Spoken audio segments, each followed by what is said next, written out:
Di ujung kota kecil yang jauh dari hiruk-pikuk keramaian, berdiri sebuah bangunan tua bernama Panti Harapan. Catnya mulai memudar, beberapa kayu jendelanya tampak retak, namun tempat itu menyimpan hangatnya kisah perjuangan anak-anak yang tumbuh tanpa keluarga. Di sanalah seorang pemuda bernama Ardan tinggal. Ardan, pemuda berusia 17 tahun, berdiri di halaman panti sambil menatap langit. Matanya menyimpan sesuatu, sebuah mimpi yang tak pernah hilang meski sering dianggap mustahil oleh banyak orang. Ia ingin menjadi seorang tentara. Bagian 1. Kehidupan di panti. Setiap pagi, Ardan selalu bangun paling awal. Bukan karena ia diwajibkan, tapi karena ia merasa dunia memberinya sedikit waktu untuk bersiap. Di panti, jadwal keras, makanan terbatas, dan ruang gerak kecil membuat anak-anak belajar hidup sederhana sejak dini. Bu Ratna, pengurus panti yang sudah menganggap anak-anak itu seperti darah dagingnya sendiri, menghampirinya. "Ardan, kamu lagi-lagi bangun paling pagi ya?" "Iya, Bu, cuma ingin lihat langit sebentar." "Langit kan tidak akan kemana, yang perlu kamu kejar itu masa depanmu." Ardan tersenyum. Perkataan Bu Ratna selalu mengingatkannya pada harapan yang pernah ia ucapkan saat masih kecil. Ketika ia berkata, ingin menjadi tentara agar bisa melindungi orang-orang yang dulu gagal ia lindungi. 2. Konflik awal, mimpi yang diremehkan. Di panti, tidak semua anak memahami impian Ardan. Beberapa temannya sering menertawakannya. "Tentara? Kamu yang makannya saja harus hemat. Latihan fisikmu kuat, mana mungkin? Udahlah Dan, cari mimpi lain yang lebih masuk akal."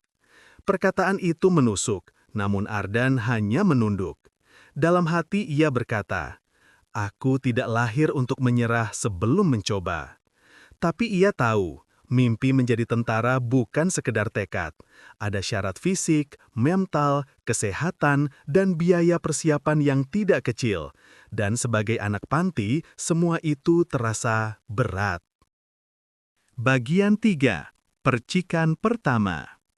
Sore itu, saat semua penghuni panti sibuk dengan kegiatan masing-masing, Ardan memutuskan untuk mulai berlatih sendiri.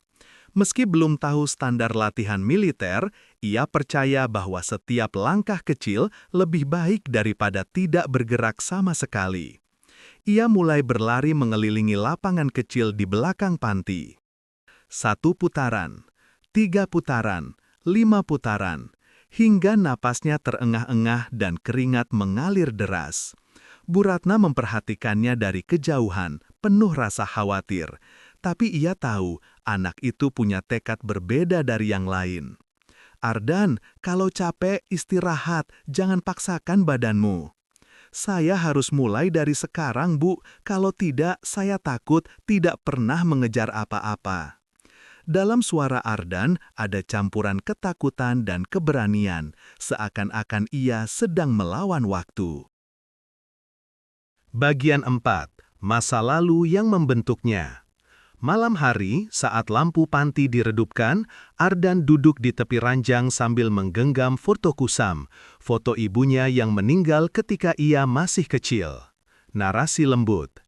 Ardan kehilangan ibunya setelah bertahun-tahun berjuang melawan penyakit. Ayahnya meninggalkan rumah jauh sebelum itu, dan sejak saat itulah Ardan memulai hidup sebagai anak panti. Namun di dalam hatinya, ia menyimpan pesan terakhir sang ibu. "Jadilah laki-laki yang kuat Dan, kuat untuk dirimu dan untuk orang lain." Foto itu adalah alasan mengapa ia ingin menjadi tentara. Bukan karena ingin terlihat gagah, tapi karena ia ingin menjadi pelindung. Sesuatu yang ia harap seseorang dulu lakukan untuk keluarganya. Bagian 5. Harapan yang mulai menyala. Keesokan paginya, sebuah pengumuman ditempel di papan informasi panti. "Pembukaan pelatihan fisik dasar untuk pemuda desa. Gratis!" Ardan terpaku, seolah dunia akhirnya memberikan celah kesempatan. Bu Ratna menghampirinya dan berkata pelan, Kalau kamu sungguh-sungguh ingin mengejar mimpi itu, mungkin ini langkah pertamamu. Ardan menatap kertas pengumuman itu, menggenggamnya dengan tangan yang gemetar. Narasi. Di bawah langit pagi Panti Harapan, seorang pemuda bernama Ardan mengambil keputusan yang kelak mengubah hidupnya. Ardan, kalau capek istirahat, jangan paksakan badanmu. Saya harus mulai dari sekarang, Bu. Kalau tidak, saya takut tidak pernah mengejar apa-apa. Dalam suara Ardan, ada campuran ketakutan dan keberanian. Seakan-akan ia sedang melawan waktu. Bagian 6. Percakapan yang membuka luka lama. Sehabis sarapan, Ardan membantu mengangkat barang ke gudang. Di dalam, ia menemukan kotak tua berisi foto-foto lama anak-anak panti. Tiba-tiba, ia melihat foto dirinya saat kecil, berdiri dengan seragam mini tentara yang diberikan oleh relawan beberapa tahun lalu. Ardan memandangi wajah kecilnya yang tersenyum lebar. Rasanya seperti menatap diri yang masih percaya pada keajaiban. Bagian 7. Pertemuan dengan relawan baru. Siang itu, Panti kedatangan relawan baru bernama Pak Dimas, seorang mantan anggota TNI. Tubuhnya tegap, suaranya tegas, tapi ramah. Ketika Pak Dimas memperkenalkan diri, mata Ardan berbinar. Seseorang yang datang dari dunia yang selama ini hanya bisa ia lihat melalui video dan berita. Pak Dimas berkata, "Saya dulu tidak punya apa-apa, tapi saya punya tekad. Kalau kalian punya itu, kalian bisa kemana saja." Kalimat itu menancap kuat di hati Ardan. Bagian 8. Cerita tentang ketahanan dan tekad. Malamnya, para anak panti berkumpul di aula.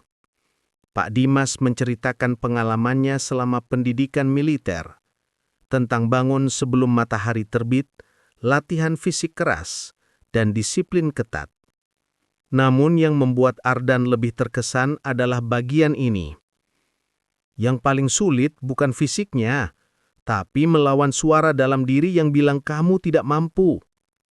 Ardan merasa seperti sedang ditegur secara pribadi. Bagian 9. Ardan mulai bertanya. Setelah acara selesai, Ardan memberanikan diri mendekati Pak Dimas. "Pak, kalau seseorang tidak punya keluarga atau uang, apa masih bisa jadi tentara?" Pak Dimas menatapnya dalam-dalam. "Yang dilihat pertama kali bukan asalmu, tapi siapa kamu sekarang." Ardan menunduk. "Kalau saya ingin mencoba, apa masih mungkin?" Pak Dimas menepuk bahunya. "Kalau kamu sungguh-sungguh, sangat mungkin." Jawaban itu membuat jantung Ardan berdebar. Bagian 10. Malam yang membuat hati gelisah. Malam itu, Ardan tidak bisa tidur. Di luar, angin malam bertiup pelan, membawa suara dedaunan yang bergesekan. Ia duduk di ranjangnya, memandangi langit malam lewat jendela. Untuk pertama kalinya, ia berani membayangkan dirinya memakai seragam hijau, berdiri tegap dengan penuh kebanggaan. Tapi, bayangan itu tergeser oleh rasa takut. Bagaimana kalau ia gagal? Bagaimana kalau orang-orang menertawakannya? Bagaimana kalau ia hanya bermimpi tanpa kemampuan? Bagian 11. Keputusan yang mengubah segalanya. Beberapa jam sebelum subuh, Ardan akhirnya keluar kamar. Ia kembali ke halaman, menatap langit yang mulai berubah warna. Warna oranye samar muncul, tanda pagi baru. Ia menutup mata dan berkata pelan, "Aku ingin mencoba, apapun risikonya, apapun hasilnya." Keputusan itu sederhana, tapi akan mengubah seluruh jalan hidupnya. Bagian 12. Pagi baru, langkah baru. Saat anak-anak lain baru bangun, Ardan sudah di luar, berlari kecil mengitari halaman. Nafasnya terengah-engah, tapi ia terus memaksa dirinya bergerak.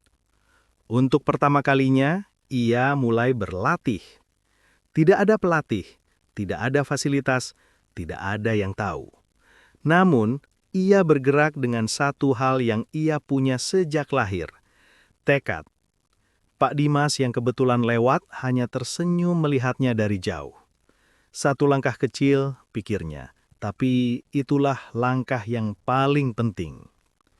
Dan di bawah langit pagi yang sama seperti hari-hari sebelumnya, Ardan akhirnya memulai perjalanannya.